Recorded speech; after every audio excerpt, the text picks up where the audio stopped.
Të rishikues të Albuketi. Të rishikues të Albuketi TV, tani kam kënaqësinë që takojm edhe drejtorin apo pronarin e Edmond Hajrize, pronar i Universitetit UBT, që përveç në Kosovë e ka dhe degën tash në Londër, dhe do bisedojmë pak a shumë për ngjarjen që ndodhi këtu në summitin e diasporës shqiptare. Zotri Hajdari, na tregon pak a shumë për aktivitetin e universitetit. Keni hap deg në Britani të Madhe dhe natyrisht ju jeni një ndër universitetet më të suksesshme në Kosovë. Faleminderit shumë, po kemi hap ka 2 vite që kemi bërë hapjen e degës së UBT-s edhe në Londër. Mendojmë që Londra është një hap shumë i mirë për një qas edhe arsimit të lartë shkencës, inovacionit dhe zhvillimit në nivelin global. Kështu që tash jemi edhe akredituar nga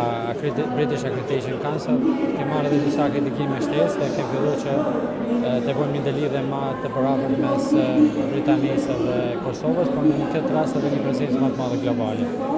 Ku qëndrojnë standardet, të marrë parasysh që keni deg tani në Londër, a keni mundësi standardet me ngritë, s'është më rëndësishme? Me ngritë standardet apo e keni ngritë standardet që të barazohen spaku me nivelin e mirë të Britanisë Madhe? Po me që jemi akredituar edhe nga Britania, kjo tregon që kemi plotësuar standardet britaneze dhe kjo në kupton që me këtë kemi konfirmuar se kemi bërë një pjekje të mirë zhvillimit dhe me këtë edhe besoj që edhe reprezentojmë pak një seriozitet shqiptar edhe në aspektin shkencor akademik, po edhe në aspektin zhvillimor dhe kjo ka qenë ai guximi dhe ajo dëshira jonë që tani jo vetëm nga Kosova, por edhe nga Britania të dalim me shërbime dhe me oferta të cilat besoj që janë konform standardit më të mirë botëror. Na thuaj diçka për stafin, profesorët, intelektualit që ju i punësoni dhe në çfarë forme i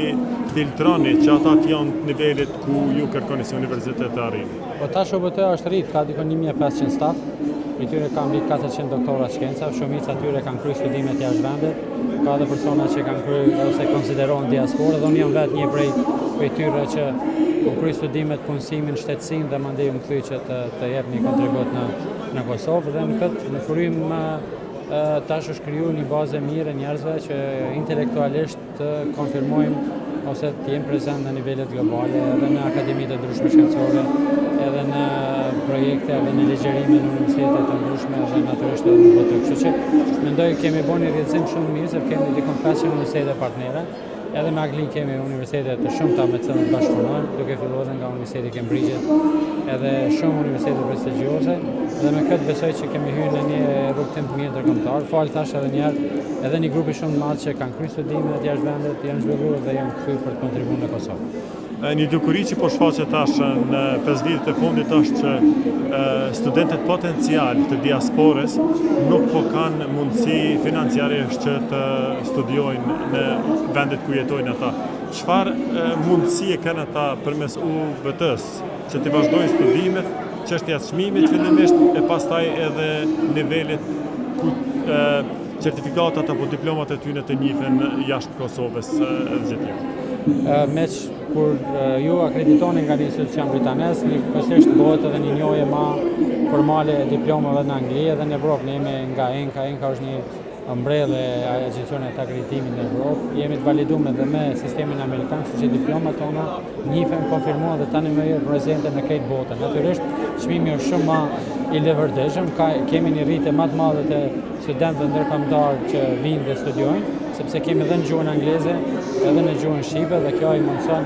me marrë dhe diplomë nga Kosova dhe nga UBT, po edhe nga universitetet partnere, se kemi double degree, kemi diploma të fishta, kemi joint degree, kështu që realisht aty ka një mundësi të shumë, e më e mira po ashtu shtohet se është në Kosovë dhe kostoja edhe studime dhe jetesës është shumë më e ulët, që nuk kupton se krijon një mundësi të një qasjes, një affordability që po i thani ju në anglisht, të mundësive dhe ne i ftojmë natyrisht edhe ata që t'jenë pjesë, sepse programe, struktura, infrastruktura moderne ka bërë që tani më jemi të rankuar në nivelet më të larta botërore, edhe për teknologji moderne, edhe për cilësi, edhe për shkencë, edhe për inteligjencë artificiale, kështu me radhë. Kështu që faktikisht nuk është më ajo ndjenja e inferioritetit që e kemi menduar ose kemi pas më herët, por detyrimisht me shku me studiu jashtë për me konfirmu cilësi. Sot kjo nuk ekziston, është fatmirësisht ka ndryshuar shumë dhe mendoj që ne kemi vend për ta gjithsesi se ka disa student, familje që i kanë sjellë fëmijët e tyre ose vetë kanë ardhur me studiu nga diaspora. Kemi një numër mjaft, jo shumë, po të theksuar, edhe buroj që edhe në këtë rast edhe i bëj ftesë që ta shfrytëzojnë këtë mundësi, sepse mund ta vazhdojmë edhe studimet, kanë 2 vjet të ne, më dhe të vazhdojnë angli, sepse në marrëveshje dhe akreditimet që ne tani më posedojmë janë shumë të mundshme që ta redukojnë koston duke kryer disa vite studimet e ne dhe mandej të vazhdojnë tek Anglia apo te Amerika apo te Evropa, kudo që ata mendojnë. Unë të falenderoj për informatën, më në fund na thuaj diçka për summitin këtu dhe sa mendon që është efektive një takim i tillë. Faleminderit shumë, më ishte kënaqësi, ne kemi edhe ftesën që të marrim pjesë, unë mendoj që ishte vërtet një summit mjaft me prezencë të kolegëve apo bizneseve apo përfaqësuesve të diasporës. Edhe mendoj që është ka krijuar një dialog interesant i mirë, ka ala shumë për të bërë, ka ala shumë për të bërë në strategji, në politika, në propozime, në modelet të bashkëpunimit, po definitivisht ekosistemi i diasporës është një ekosistem që nuk mund të neglizhohet, përkundazi është për mua ekosistemi më i rëndësishëm për ndihmu zhvillimin e qëndrueshëm të Shqipërisë, të Kosovës, të shqiptarëve,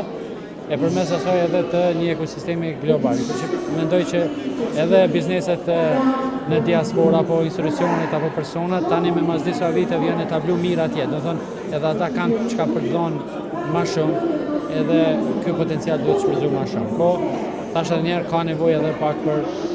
harmonizim, për një interaktivitet dhe debatet e tilla, summitet e tilla janë shumë nevojshme për më njohur, po edhe për me reflektu për se si t'ja bëjmë më mirë.